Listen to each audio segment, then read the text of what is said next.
All right, for this tutorial, we are going to get into the 4 types of sentences based on structure.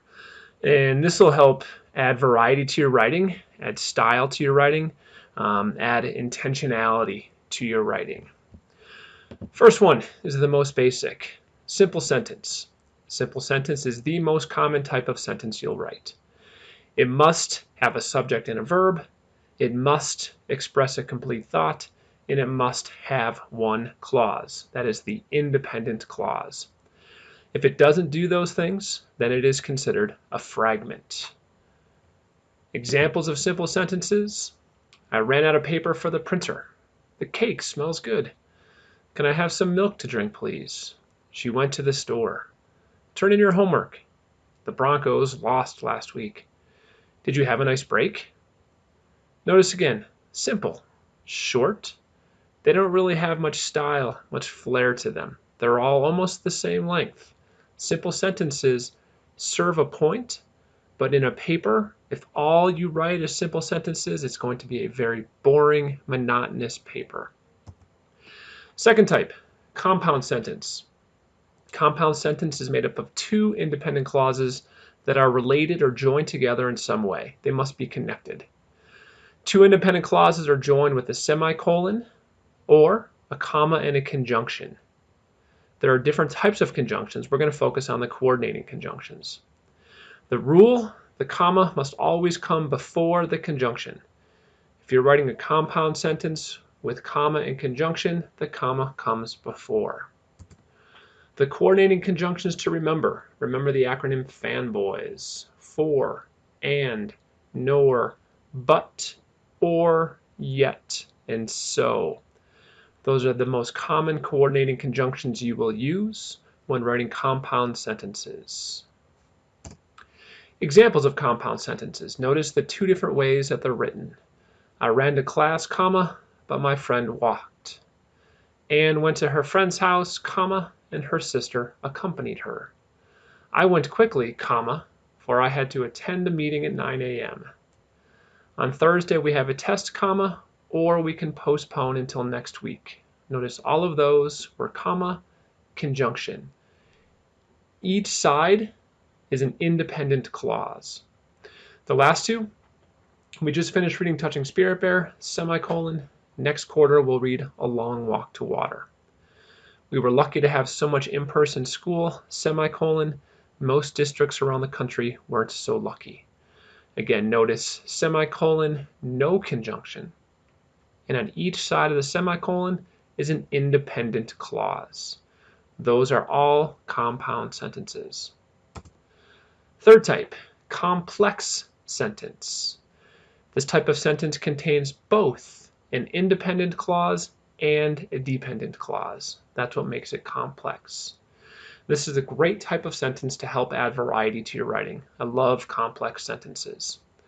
They are joined together using subordinate. Instead of coordinating conjunctions, they are going to use subordinate conjunctions.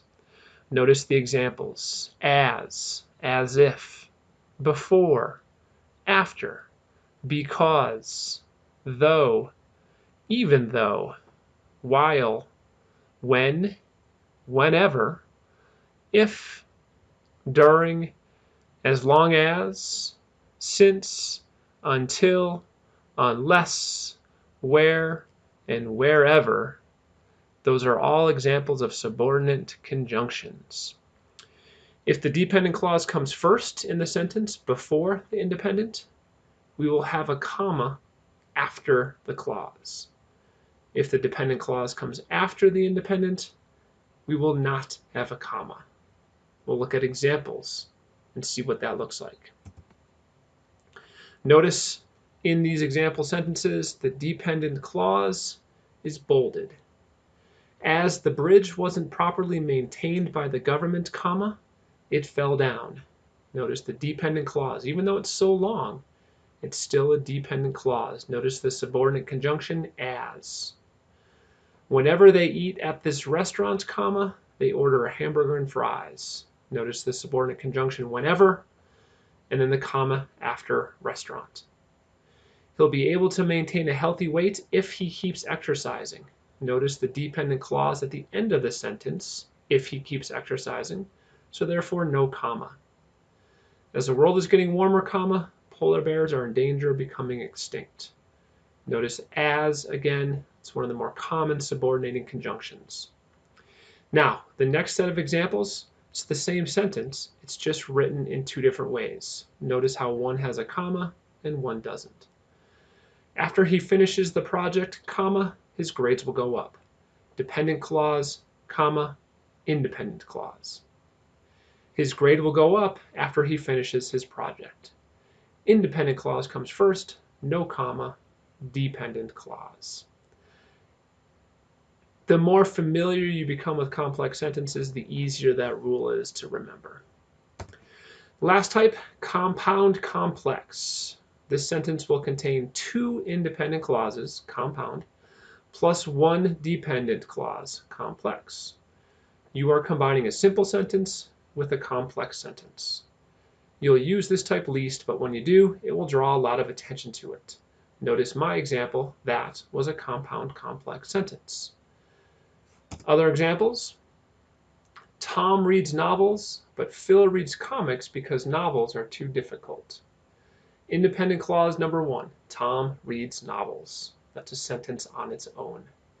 Independent clause two, Phil reads comics. That is also a sentence on its own. Notice the conjunction but before it. That's what makes it a compound sentence. Now we add the complex piece with the dependent clause because novels are too difficult. Notice that it comes at the end of the sentence, so therefore no comma.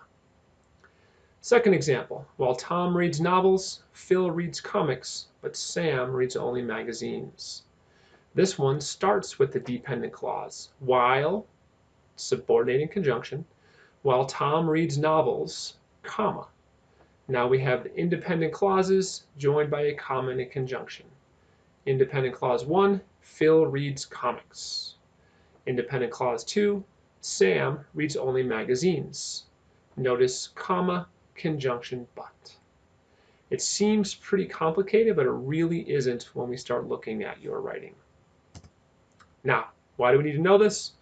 Because the idea of intentionally utilizing all four types of sentences adds variety to your writing. It makes your writing better. It's the best way to say it. It adds excitement, it adds flair, it adds skill. It makes you look like you know what you're doing. And at the end, it makes it more appealing for the reader. So as we get into more writing, the goal is going to be intentionally utilizing all four types of these sentences. Again, as always, don't ever hesitate to ask if you have any questions.